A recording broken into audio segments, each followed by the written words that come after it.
StoryLearning Press presents 101 Conversations in Simple French, short natural dialogues to boost your confidence and improve your spoken French, by Olly Richards, read by David McNeill and Sylvie. Introduction. If you've ever tried speaking French with a stranger, chances are it wasn't easy. You might have felt tongue-tied when you tried to recall words or verb conjugations. You might have struggled to keep up in the conversation, with French words flying at you at 100 miles per hour. Indeed, many students report feeling so overwhelmed with the experience of speaking French in the real world that they struggle to maintain motivation. The problem lies with the way French is usually taught. Textbooks and language classes break French down into rules and other nuggets of information in order to make it easier to learn. But that can leave you with a bit of a shock when you come to actually speak French out in the real world. People don't speak like they do in my textbook. That's why I wrote this book. 101 Conversations in Simple French prepares you to speak French in the real world. Unlike the contrived and unnatural dialogues in your textbook, the 101 authentic conversations in this book offer you simple but authentic spoken French, which you can study away from the pressure of face-to-face conversation. The conversations in this book tell the story of 6 people in a fictional town in France. You'll experience the story by following the conversations the characters have with one another. Written entirely in spoken French, the conversations give you the authentic experience of reading real French in a format that is convenient and accessible for a beginner, A2 on the Common European Framework of Reference. The extensive story-based format of the book helps you get used to spoken French in a natural way, with the words and phrases you see gradually emerging in your own spoken French as you learn them naturally through your reading.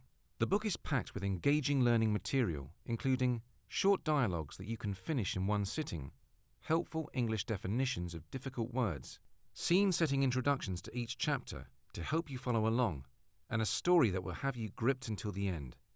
These learning features allow you to learn and absorb new words and phrases, and then activate them, so that you can remember and use them in your own spoken French over time.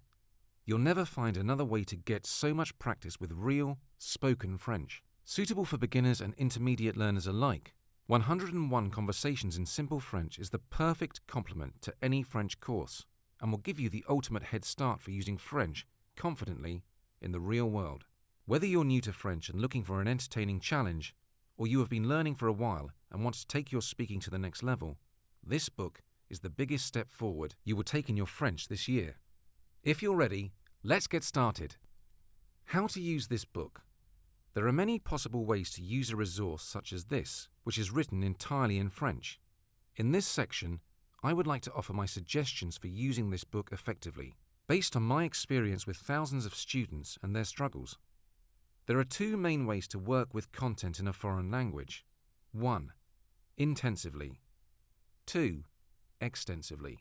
Intensive learning is when you examine the material in great detail, seeking to understand all the content, the meaning of vocabulary, the use of grammar, the pronunciation of difficult words, etc.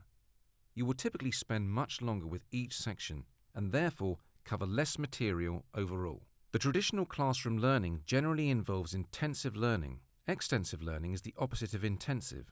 To learn extensively is to treat the material for what it is, not as the object of language study, but rather as content to be enjoyed and appreciated. To read a book for pleasure is an example of extensive reading. As such, the aim is not to stop and study the language that you find, but rather to read and complete the book. There are pros and cons to both modes of study, and indeed you may use a combination of both in your approach. However, the default mode for most people is to study intensively. This is because there is the inevitable temptation to investigate anything you do not understand in the pursuit of progress and hope to eliminate all mistakes. Traditional language education trains us to do this. Similarly, it is not obvious to many readers how extensive study can be effective. The uncertainty and ambiguity can be uncomfortable. There's so much I don't understand. In my experience, people have a tendency to drastically overestimate what they can learn from intensive study and drastically underestimate what they can learn from extensive study. My observations are as follows. Intensive learning.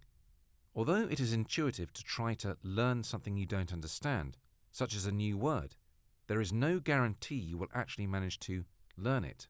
Indeed, you will be familiar with the feeling of trying to learn a new word, only to forget it shortly afterwards.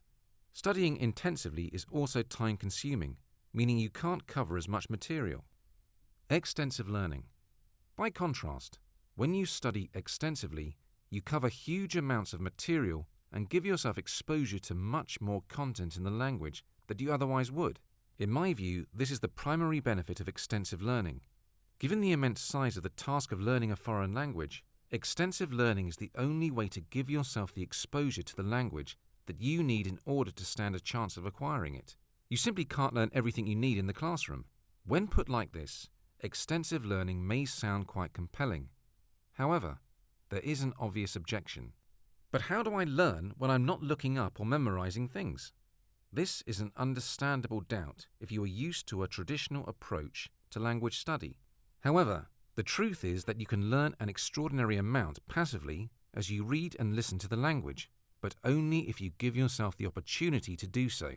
Remember, you learned your mother tongue passively. There is no reason you shouldn't do the same with a second language. When you learn languages extensively, here are some of the characteristics of this mode of study. Aim for completion. When you read material in a foreign language, your first job is to make your way through from beginning to end. Read to the end of the chapter or listen to the entire audio without worrying about things you don't understand. Set your sights on the finish line and don't get distracted. This is a vital behavior to foster because it trains you to enjoy the material before you start to get lost in details. This is how you read or listen to things in your native language, so it's the perfect thing to aim for. Read for gist. The most effective way to make headway through a piece of content in another language is to ask yourself, can I follow the gist of what's going on? You don't need to understand every word, just the main ideas. If you can, that's enough. You're set. You can understand and enjoy a great amount with gist alone, so carry on through the material and enjoy the feeling of making progress. If the material is so hard that you struggle to understand even the gist, then my advice for you would be to consider easier material. Don't look up words. As tempting as it is to look up new words, doing so robs you of time that you could spend reading the material. In the extreme, you can spend so long looking up words that you literally never finish what you're reading. If you come across a word you don't understand, don't worry. Keep calm and carry on. Focus on the goal of reaching the end of the chapter. You'll probably see that difficult word again soon, and you might guess the meaning in the meantime. Don't analyze grammar. Similarly to new words, if you stop to study verb tenses or verb conjugations as you go, you'll never make any headway with the material. Try to notice the grammar that's being used. Make a mental note and carry on. Have you spotted some unfamiliar grammar? No problem, it can wait. Unfamiliar grammar rarely prevents you from understanding the gist of a passage, but can completely derail your reading if you insist on looking up and studying every grammar point you encounter.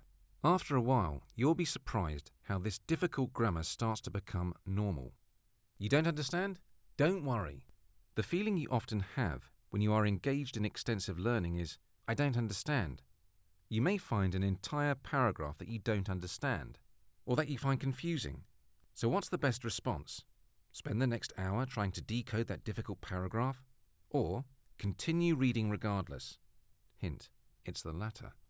When you read in your mother tongue, you will often skip entire paragraphs you find boring, so there's no need to feel guilty about doing the same when reading French. Skipping difficult passages of text may feel like cheating, but in fact, it can be a mature approach to reading that allows you to make progress through the material and ultimately learn more.